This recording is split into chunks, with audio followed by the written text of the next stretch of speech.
अस्सलाम वालेकुम everyone, welcome back to my channel. आज का हमारा टॉपिक है थ्रोम्बोसिस। तो थ्रोम्बोसिस का आपने नाम पहले बहुत दफ़ा सुना होगा यकीनन। थ्रोम्बोसिस क्या होता है? थ्रोम्बोसिस का मतलब है कि जब हमारी वेजल्स में कोई इंजरी होती है या किसी भी वजह से हमारी वेसल की वॉल डैमेज होती है और जब कोगुलेशन स्टार्ट हो जाती है हमारे वेसल में, ब्लड वेसल में क्लॉट बनना शुरू हो जाता है ताकि हमारी वॉल का जो हीमोस्टेसिस है वो मेंटेन हो जाए।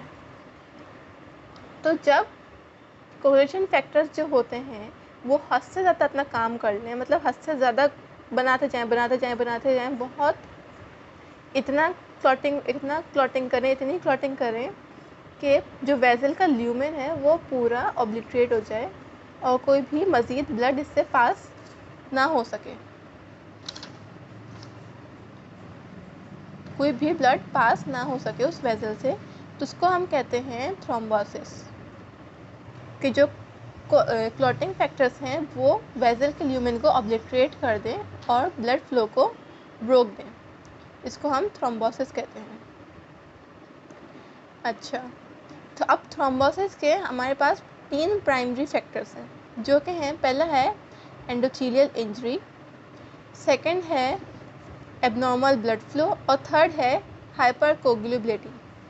ये तीनों फैक्टर्स हैं जो कि एक ट्राइड बनाते हैं और इस ट्राइड को कहते हैं हम विर्चुअस ट्राइड। और ये करता क्या है? ये थ्रोम्बोसिस हमारी बॉडी में प्रोड्यूस करता है।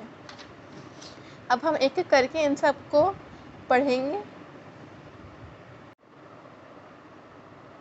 अच्छा, सबसे पहले हमारे पास फैक्टर है एंडोथेलियल इंजरी। जब भी हमारी वेसल में कोई इंजरी हो रही है, फॉर एग्जांपल, तो आपको जैसे पता है कि हीमोस्टेसिस हमारी बॉडी में शुरू हो जाता है। हीमोस्टेसिस क्या मतलब कि ब्लड को रोकने का काम शुरू हो जाता है हमारी बॉडी में। और वो क्या करता है? हीमोस्टेसिस हमारी वो बॉडी में प्राइमरी और सेकेंडरी हीमोस्टेटिक प्लग्स बनाता है, जिसकी वजह से ब्लड रुक जाता है बाहर पोर होने से, वेसल के बाहर जाने से।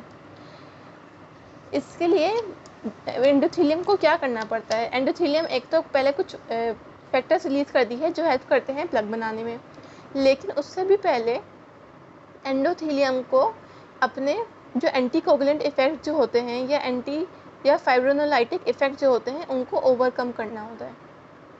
मतलब क्या? कि जैसे मैंने आपको पिछली वीडियो में पढ़ाया था, जो एंटीकोगुलेंट इफेक्ट्स होते हैं एंडोथेलियम के, जैसे कि ये पढ़ाए थे मैंने आपको लास्ट वीडियो में, आप जाके देख सकते हैं लास्ट वीडियो में मेरी।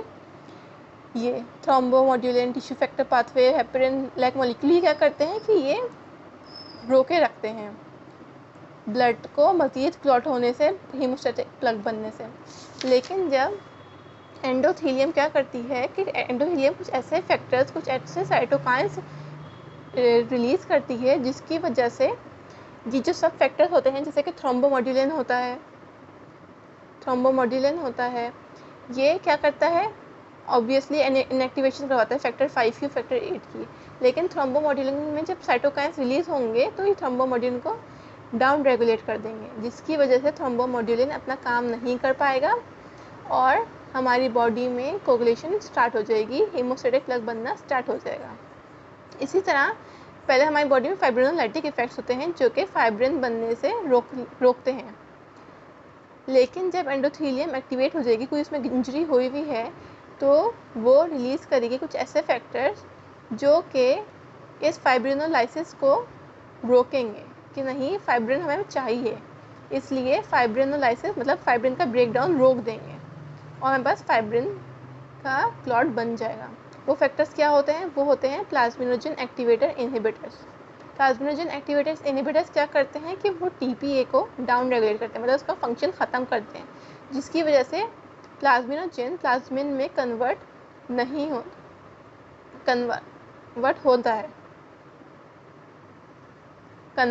होता, जिसकी वजह से प्लाज्मिनोजन प्लाज्मिन में कन्वर्ट नहीं होता। और अच्छा, जब टीपीए का डाउन रेगुलेशन हो जाएगी, मतलब उसका फंक्शन ख़त्म हो जाएगा, तो ऑब्वियसली क्या होगा? प्लाज्मिनोजन प्लाज्मिन में कन्वर्ट नहीं होगा और प्लाज्मिन फाइब्रिनोलाइसिस नहीं करवा पाएगा, जिसकी वजह से फाइब्रिन क्लॉट्स आसानी से बन जाएंगे। अब यही दोनों फैक्टर्स अगर हद से ज़्यादा अपना काम कर लें तो हमारी बॉडी में थ्रोम्बोसिस हो जाता है। एक ये है तरीका हमारी बॉडी में थ्रोम्बोसिस को आने का। सेकंड जो फैक्टर है वो है एबनॉर्मल ब्लड फ्लो। अब इसके दो पार्ट्स हैं। एक है टर्ब्यूलेंस, मतलब कि ब्लड का बहुत ख़राब तरीके से फ्लो होना, मतलब सीधे फ्लो नहीं हो रहा, वो उछल कूद कर रहा है हमारी वेसल में। और स्टेसिस, स्टेसिस मतलब कहीं किसी एक जगह पे ब्लड का रुक जाना, जमा हो जाना। अब ये कैसे करते हैं कि जब भी टर्बुलेंस होगी, मतलब कभी भी जब भी ब्लड उछल कूद कर रहा होगा हमारी वेसल में, तो क्या होगा, ऑब्वियसली एंडोथेलियम इंजरी होगी हमारी बॉडी में, जिसकी वजह से क्या होगा, वही कोगुलेशन स्टार्ट हो जाएगी, कोगुलेंट चेंजेस होंगी और थ्रोम्बोसिस हो जाएगा। अब स्टेसिस में क्या होता है, स्टेसिस जब भी होता है हमारी बॉडी में, तो जब भी स्टेसिस होता है तो वो अक्यूमुलेट करता है प्रोकोगुलेंट प्रोटीन्स, मतलब थ्रोम्बिन वगैरह को, जैसे जो कोगुलेंट फैक्टर्स हैं। अभी कोगुलेंट फैक्टर्स क्या करते हैं, वो एंटी कोगुलेंट पाथवेज, मतलब कि जो एंटी कोगुलेंट पाथवेज हैं उनको ओवरकम करके एक्टिवेट हो जाते हैं और हमारी बॉडी में कोगुलेशन स्टार्ट कर देते हैं। तो टर्बुलेंस और स्टेसिस इस तरह से हमारी बॉडी में थ्रोम्बोसिस करवाते हैं। इनकी एग्जांपल्स कुछ हैं कि जैसे पहली है आर्टीरियल डायलेशन, मतलब एन्यूरिज्म जो होता है। एन्यूरिज्म में क्या होता है, वेसल में आर्टीरियल वॉल में डायलेशन आ जाती है। डायलेशन में ब्लड ऑब्वियसली जमा हो जाएगा, स्टेसिस होगा वहाँ, और वहाँ स्टेसिस होगा तो वहाँ ब्लड कोगुलेंट फैक्टर जो हैं वहाँ रुक कर थ्रोम्बोसिस स्टार्ट कर देंगे। सेकेंड एग्जाम्पल है जब इन्फेक्शन होता है हमारे हार्ट में, तो वेंट्रिकुलम जो होता है, वेंट्रिकुलर, तो उसकी डायलेशन हो जाती है ऑब्वियसली, क्योंकि वो आगे पंप नहीं कर रहा होता और उस पर बहुत ज़्यादा लोड पड़ रहा होता है वेसल हार्ट पर हमारे, तो डायलेट हो जाता है, जिसकी वजह से ब्लड स्टेसिस हो जाता है। थर्ड एग्जांपल है हमारी मिट्रल वेल्व स्टेनोसिस की। जब हमारा मिट्रल वेल्व स्टेनोसिस होगा, ये मिट्रल वेल्व स्टेनोसिस हो रहा है मतलब जम सा गया है हमारा वेल्व जो है हार्ट का,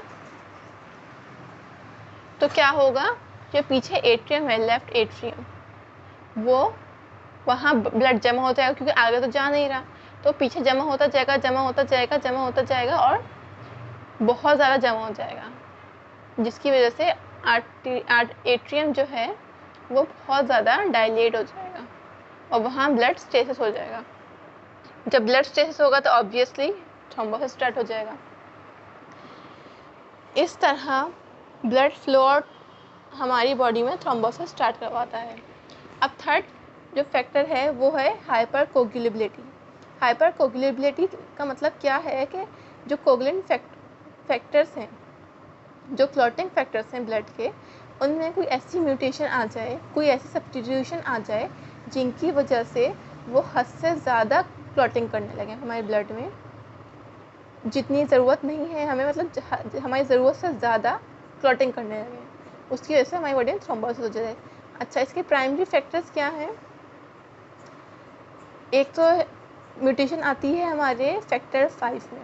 जब फैक्टर 5 में म्यूटेशन आती है तो वो जो प्रोटीन सी होता है उसको रेजिस्ट कर लेता है। प्रोटीन सी क्या करता है, जैसे मैंने आपको बताया था, प्रोटीन सी इनएक्टिवेट करवा देता है फैक्टर 5 को। जब फैक्टर 5 में म्यूटेशन आ जाएगी तो ऑब्वियसली वो रिस्पॉन्ड नहीं करेगा प्रोटीन सी को, और उसको रेजिस्ट करके अपना काम करना शुरू कर देगा। क्या उसका काम क्या था?